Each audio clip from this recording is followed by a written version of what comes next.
Labeled defective, the market air smelled like rust and oil. Loud alien voices shouted from every corner. Lights blinked over cages, and the sound of metal chains echoed across the slave auction. Everyone was busy selling or buying, looking for fighters, workers, servants, or toys. In the darkest corner, behind the last cage, sat a girl. Her skin was soft silver, her hair like white silk falling over her face. Her body was thin, bones showing through. Her eyes, large and glowing pale blue, stared at nothing. She did not cry. She did not speak. She did not move. A small blinking tag hung around her neck.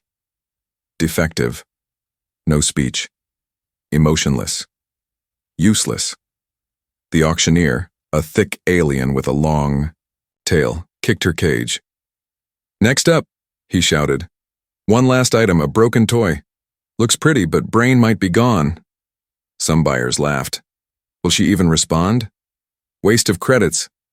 Throw her to the junkers." Still, the auctioneer opened the gate and dragged her forward. She didn't fight. She didn't even blink. Her feet scraped the ground like a puppet without strings. Her knees buckled, but the alien pulled her up again.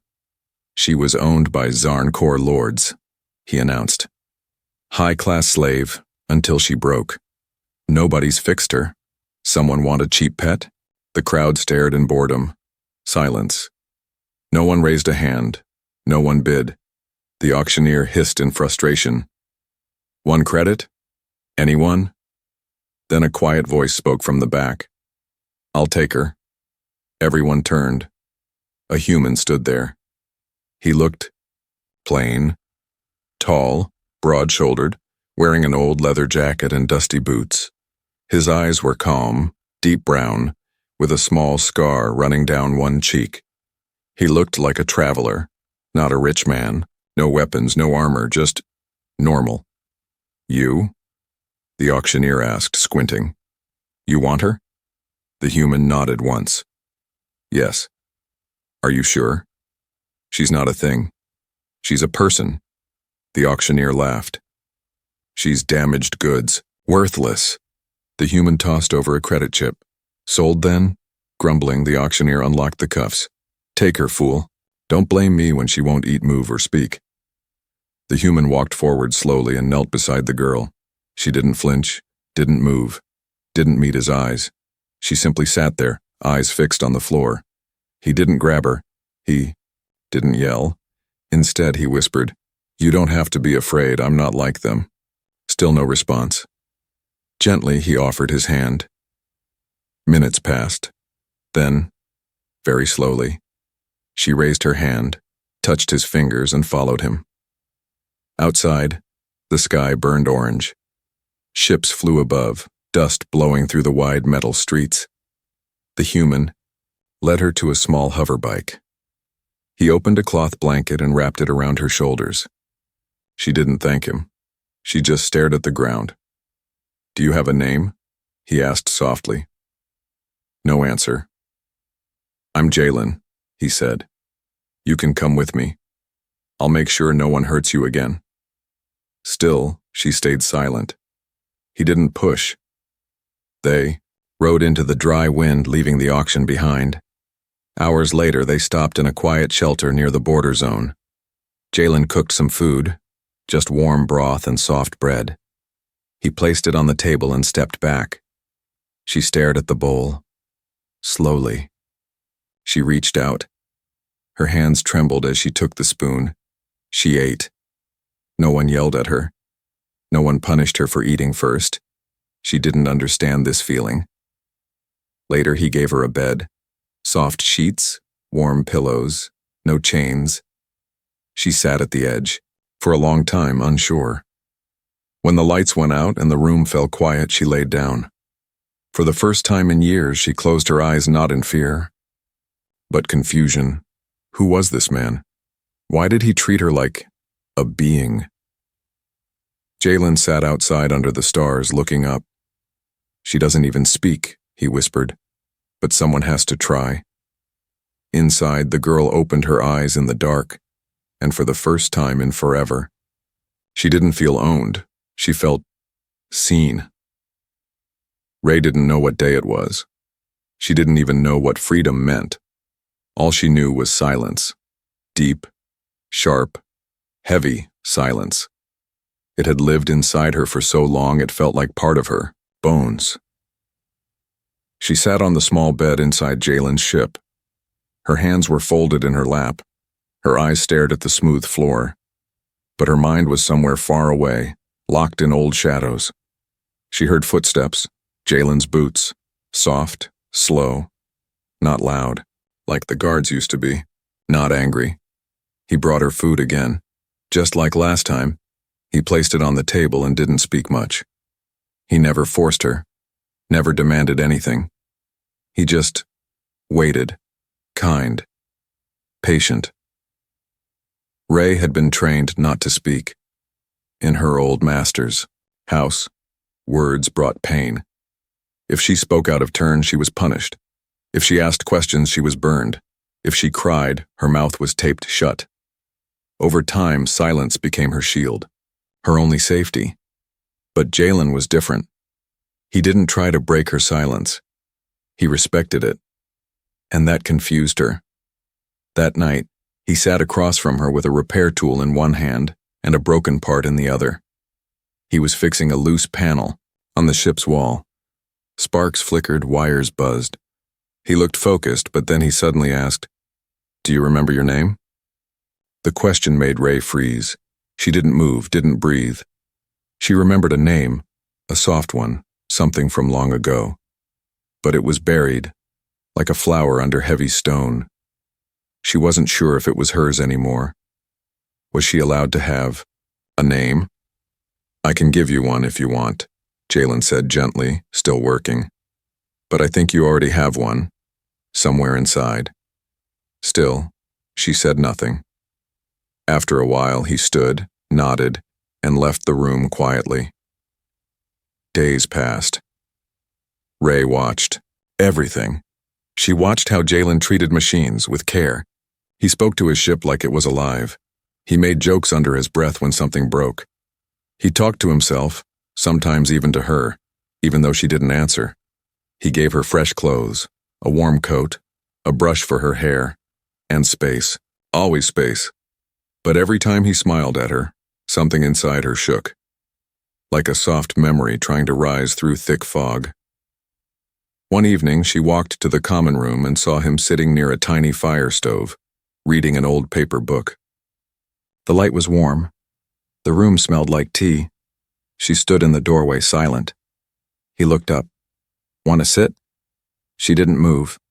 Then slowly, carefully, she stepped forward. She sat across from him, not too close, but not far either. Jalen smiled and went back to his book. For a while they sat in silence, a peaceful one. No pressure, just being. Then Ray did something she hadn't done in years. She reached out and picked up the mug of tea he had left for her. It was warm, not too hot. She sipped. The heat touched her chest. She wasn't used to it, but it didn't hurt. Jalen didn't stare. He didn't clap or cheer. He just turned the page in his book, as if her small action was the most normal thing in the world. That made her chest tighten, not from fear, something else. Something new. Later that night, when she was alone again in her room, Ray looked at her reflection in the mirror. Who am I? She didn't look like the slave girl anymore. Her silver skin looked cleaner. Her hair was brushed, falling smooth over her shoulders. Her eyes were still haunted but less empty. Suddenly she whispered a sound. Ray. It wasn't loud. It wasn't confident. But it was hers. She stepped back, shocked. Her voice. It had returned. Cracked and dusty, but still alive. She touched her lips wide-eyed. In the next room, Jalen heard the faint sound. He didn't come in. He didn't rush. But he smiled. Maybe she didn't trust herself yet. Maybe she didn't trust him yet. But one word, one tiny word, was the beginning of everything. The next morning, Ray walked into the control room where Jalen was adjusting flight paths. She didn't sit. She didn't hide. She just stood near the doorway and waited until he looked at her. When he did, he smiled, gently, and said, "Morning." And in a soft, trembling voice, she replied, "Morning." His eyes lit up, surprised, but not shocked, as if he knew all along she'd speak again, not because he forced her, but because she chose to. The next morning, Ray walked into the control room where Jalen was adjusting flight paths. She didn't sit. She didn't hide. She just stood near the doorway and waited until he looked at her. When he did, he smiled gently and said, "Morning." And in a soft, trembling voice, she replied, "Morning." His eyes lit up, surprised but not shocked, as if he knew all along she'd speak again, not because he forced her, but because she chose to. The ship moved slowly through deep space, far from any trade route or patrol line. Inside, Ray sat near the observation window watching stars drift past like glowing dust. Her hands were resting on her lap. She was calm on the outside, but inside a quiet storm had begun to wake. Memories, broken, scattered, painful pieces of them. A tall tower with golden lights. A voice that once called her daughter.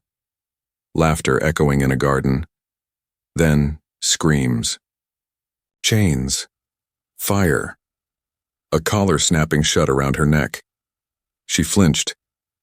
Jalen had entered the room silently, holding a small data pad. He paused when he saw the pain on her face. "You okay?" he asked gently. Ray blinked and looked away. She didn't answer right away. Speaking still felt heavy, like lifting a boulder with her tongue. "I remember," she whispered. Jalen moved closer slowly and sat a short distance from her. "Can you tell me?" he asked. Her fingers tightened. "I wasn't always like this.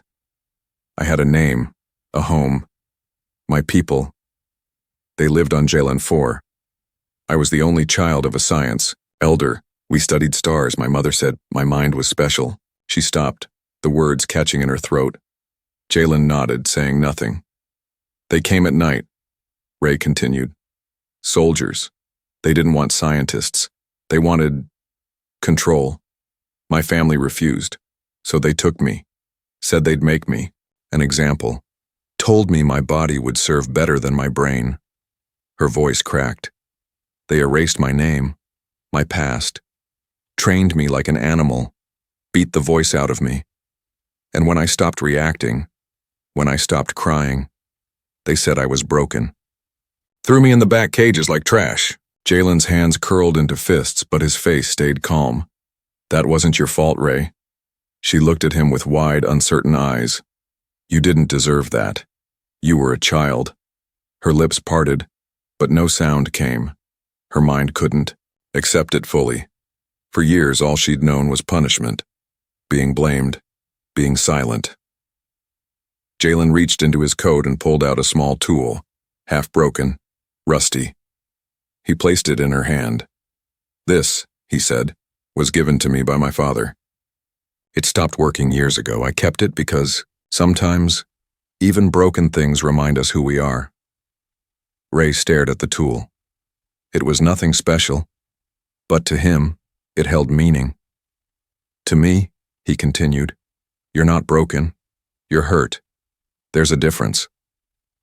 Her breath trembled. "I don't care what the market said. You're not property. You're not defective. You're just healing." A tear slid down her cheek before she even realized it. She wiped it quickly, embarrassed. "I'm sorry." "No," he said gently. "Don't be. You're allowed to feel." No one had ever told her that. That night, Ray sat in her room holding the old tool in her hand. She couldn't fix it, she didn't know how, but she stared at it for a long time. She thought of her mother, of the smell of tea and paper books. She had once wanted to become a star mapper. She used to dream of discovering lost worlds. And now, she was floating through the stars, with someone who didn't treat her like an object, with someone who listened, with someone who didn't look away from her pain. Maybe, just maybe, she could remember who she was, not the slave, not the toy, but the girl who once had a voice, and might find it again. The next morning, Ray walked into the control room with a small datapad in hand. Jalen was fixing a loose panel again. He looked up when he heard her footsteps. I want to learn how to repair things," she said quietly. He blinked, then smiled. "You sure?" She nodded. "I was trained to obey, to clean, to stand still. But I want to learn. Something real now, something mine." Jalen set his tools down and pulled up a second seat. "Then let's get started." That afternoon, as she soldered her first wire, Ray felt something shift inside her. She wasn't just remembering who she was choosing who she would become. And that was something no one could take away again. The quiet peace they had built was fragile, like glass floating in space. Ray had started to speak more. Not loudly, not often, but with meaning. She had begun to fix small things on the ship, tools, wires, broken lights, things she once believed were beyond her. Every time her hands worked with purpose, she felt a small part of herself returning. Jalen never rushed her. He didn't ask for thanks, he didn't expect smiles or praise. Still, Ray had started to notice the way he looked at her, not with pity, but with respect. Not like someone saving a lost thing, but like someone meeting an equal. She didn't understand it at first. She had been trained to believe her heart was property, something that could be given, owned, used, or sold. But Jalen never tried to claim it, he just stayed. Quiet. Solid. Like the stars outside that never left their path. Then, one day, everything changed. They were docked at a quiet fueling station orbiting a half-dead moon. The place was half empty, mostly filled with old traders and silent droids. Ray wore a cloak that covered her face and skin. She still didn't want attention. Not yet. Jalen went inside to get supplies while Ray waited near the ship. She felt uneasy. Something was wrong. And then, she heard it. Heavy boots, the sound of laughter she knew too well. 3 armored aliens walked into view wearing the crest of the Zarn Corps slavers, her old masters. Her breath froze, her legs locked in place. One of them turned and spotted her. "That cloak looks familiar," he growled, stepping closer. "Lift your head, slave." Ray backed away, shaking. "Now," the alien barked. Before she could run, Jalen stepped between them. "She's with me," he said, calm but firm. The alien narrowed his eyes. "You bought her? She was listed defective. You must be desperate." "She's not a slave," Jalen replied. "She's free," the slaver snorted. "That's not how it works. If she was property once, she stays property. She ran, we claim her now." "She doesn't belong to anyone," Jalen said, standing taller.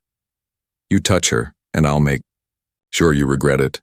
The slaver's hand moved to his sidearm. Ray gasped. But before anything could happen, the station guards appeared. Neutral, paid to keep order, not justice. "Problem here?" one of them asked, looking bored.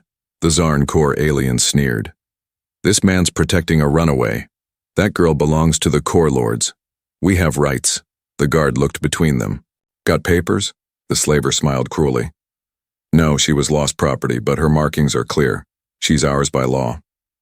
The guard turned to Jalen. "Well?" Jalen's voice was quiet but clear. "No papers, no chains, no proof. You want to take her? You'll have to go through me." The moment froze. Ray's heart pounded. All her life, people had walked past her, ignored her pain, accepted her chains. But Jalen was standing there, arms slightly raised, not to hurt, but to protect. The guards sighed. "We don't get paid enough for this." They turned away. The Zarn Corps growled but didn't attack. "Not here, not in public." He leaned in close to Jalen and hissed, "You can't keep her. She's only pretending to be human. Sooner or later, she'll crawl back to her place." Jalen didn't move. "If you come near her again, I'll remind you how dangerous a free person can be." The slavers left. Silence returned. Ray stood frozen in place. Jalen turned to her, his voice softer now. "Are you okay?" Tears burned in her eyes. Why did you stand up for me? He looked surprised. Because you're worth it. No one ever did that before. I'm not no one, he said simply. And you're not just someone's past. You're someone's future. If you choose to be. She stepped forward, hands trembling. I don't know how to be free. You're already learning, he said, placing a gentle hand near her shoulder but not touching unless invited. And your heart. It's not something anyone can own. She closed her eyes, and this time she leaned into his warmth, not as a broken girl trying to be fixed, but as someone who wanted to feel whole again. That night, Ray stood at the window of the ship again. The stars looked different now, not cold, not far, but like guides. Her heart still carried scars. But for the first time, it beat for her. Not for orders, not for fear, for choice, for life. And maybe, just maybe, for him. Ray woke up to birdsong. At first she thought it was a memory, a dream from long ago. But when she opened her eyes, sunlight poured through the open window of a small cabin, and strange, feathered creatures chirped loudly from the trees outside. They had landed on a quiet forest moon, one of the green ones Jalen always mentioned when they passed through trade zones. He called this place safe. The ship had grown too cramped. Jalen said they both needed fresh air and maybe something even rarer. Peace. Now, Ray stood barefoot on the wooden floor. The wind was soft. She could smell flowers through the open door. The sky was blue, and the sun didn't burn her skin like before. It warmed her gently, like hands she didn't fear. She walked outside. Jalen was in the field, chasing after a boxy old drone that had gone rogue, zipping in circles like a confused bird. His voice carried in the breeze. Stop! No, not that way. Come back here, you junk pile. The drone beeped and spun wildly, bumping into tree branches and nearly knocking over a bucket of clean water. Ray's eyes widened. She covered her mouth and then she laughed. It was small, sudden, and unexpected. A strange sound that felt too loud for her own ears. Her body froze. She wasn't sure if she was allowed to laugh. No one had ever told her. Jalen turned, blinking. The drone stopped mid-air. He saw her standing there in the sunlight, silver hair glowing, lips slightly open. Did you just laugh? He asked. She lowered her head, a little embarrassed. I think so. He grinned, brushing dirt from his jacket. Good. I was starting to worry I'd never hear it. Ray looked up slowly, her voice soft. I didn't know I still could. You always could, Jalen said, walking toward her. You just needed the right moment. She stepped closer to him, glancing back at the silly drone now hovering, politely beside the cabin. That thing has no brain. Like I said, Jalen chuckled, I bought it cheap. This time she laughed again, lighter, freer, and it didn't feel wrong. Over the next few days, they lived like ordinary people. No collars, no star maps, no running. Jalen repaired things around the cabin while Ray learned how to plant vegetables and cook simple meals. Her hands still shook sometimes when she held tools, but he never rushed her. One evening, they sat beside a small campfire, sharing tea made from local leaves. The forest buzzed with soft sounds. Ray leaned back on a pillow, her silver eyes watching. The stars above. Jalen? She asked. Yeah? Why did you bring me here? Really? He took a slow sip from his cup. Because you looked like someone who never got to rest, and I know what that feels like. She turned toward him. You've been hurt too? Jalen nodded slowly. I lost people. Saw things I shouldn't have. I used to think kindness was a weakness. Then I met someone who helped me. Taught me that we survive better when we care. Ray was quiet. Then she whispered, You helped me. I know, he replied. But I didn't fix you. You did that. She looked at her hands, at the tiny cuts from cooking and working. I didn't think I could ever feel normal again. You're not normal, he said with a smile. She raised an eyebrow. Thanks? I mean, he chuckled. You're strong.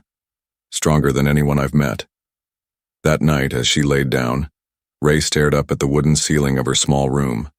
Her heart beat steady, not racing from fear, not pounding with panic, just calm and warm. For the first time in her life, she didn't feel like a machine waiting for orders. She felt alive. But peace never lasts long. The next morning, Ray was feeding small forest birds with crumbs from her hand when Jalen came running, up the path. Inside. Now. She looked up, confused. His eyes were tense. She didn't ask questions. She followed. Once inside, Jalen closed the cabin shutters and activated a small comm screen. A local alert blinked on it. Zarn Corps slavers sighted in nearby sector. 2 ships. Unknown intent. Ray's breath caught in her throat. The color drained from her face. They're looking for me, she whispered. Jalen nodded grimly. They might have followed a trace from that station. Her hands clenched. She didn't want to run again, not now, not after finding something so precious. Laughter, hope, a new start. She turned to Jalen. Her voice was quiet but steady. What do we do? Jalen placed a hand on her shoulder. We don't let them take you. Ever. And this time, Ray didn't feel like a victim hiding behind someone else. She felt like a partner, like someone with something worth fighting for. The forest moon was quiet again, but Ray knew that silence could be a trap. She stood at the edge of the cabin, cloak wrapped tight, eyes locked on the sky above. Somewhere out there, 2 Zarn Corps ships circled like predators waiting to strike. They were not here for trade. They were not here by chance. They were hunting her. Inside, Jalen loaded the ship's backup weapons, checking systems he hadn't used in years. They haven't landed yet, he said, but they're scanning. They'll find us soon. Ray stared at the trees, wind brushing her silver hair. We should leave. We will. But not in panic. He looked up. They're looking for a scared girl. Let's not give them one. Her heart pounded. Part of her still wanted to hide, to disappear, to freeze like she had learned long ago. But another part, newer, stronger, was tired of running. Jalen, she said, voice firmer than before, if they take you instead, I will come back for you. He paused, meeting her eyes. I know, he replied. The next night, the first ship landed on the far side of the forest. Ray saw the lights cut through the trees like glowing knives. She could hear the deep hum of engines. Shadows moved fast between the branches. Jalen handed her a small comm. If something happens, get to the ship, don't look back. Ray shook her head. Not without you. Before he could answer, the explosion came.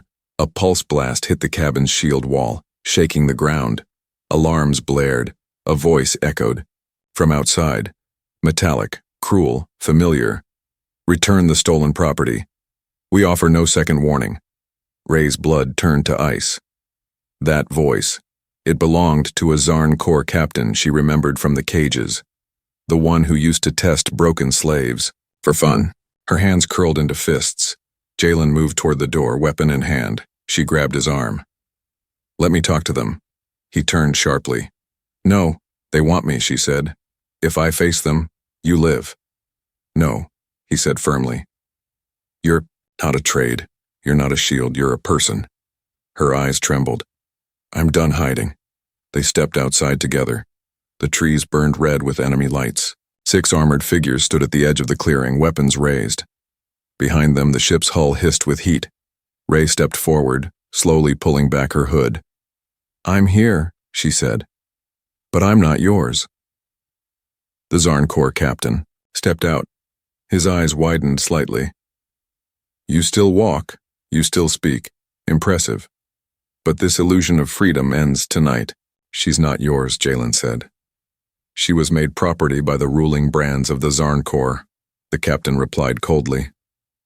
Her body, her blood, her voice, all belong to the Empire. No, Ray said, stepping forward. That girl you bought is gone. What stands before you is me. And I'm not for sale. The captain smirked. You think love protects you? That human beside you? Weak, short-lived, soft-hearted. What happens when he dies? Jalen raised his weapon. Then someone else will take my place. And then another, because you can't chain a soul forever. The Zarn Corps gave a signal. Blasters powered up. The air turned sharp. Ray's hand reached into her cloak, but instead of a weapon, she pulled out the old repair tool Jalen had given her. She held it high. This, she said, is what you couldn't break. You tried to destroy me, but I rebuilt myself. You left me silent, but I found my voice. You stole my past, but you will not steal my future. She threw the tool to the ground at the captain's feet. Come closer, she dared him. And you'll see just how defective I really am, the captain snarled. End this. The soldiers raised their guns. Jalen moved to protect her. But Ray stepped forward first and pressed a small button on her wristband. A surge of energy exploded around them. The emergency defense field Jalen had helped her build during training. Days ago, it activated in a flash, blasting back the front attackers. 2 of the slavers went flying into trees. Jalen fired, hitting another one in the chest. Chaos erupted. Ray ducked, ran, dodged a blast, then grabbed a fallen weapon. Her breath shook, but her hands were steady. She fired. Not to kill, but to protect. They fought side by side, not as master and slave, not as protector and victim, but as partners, as equals. And when the last Zarn Corps soldier fell unconscious, the captain stood alone. Ray walked up to him, weapon in hand. He sneered. You'll never be free. There will always be another. I know, she interrupted, but this time I won't be alone. And she hit him with the butt of the weapon, dropping him cold.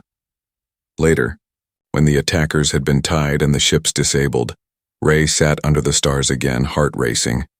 Jalen brought her a warm drink, his arms scratched and bruised but smiling. You did it, he said.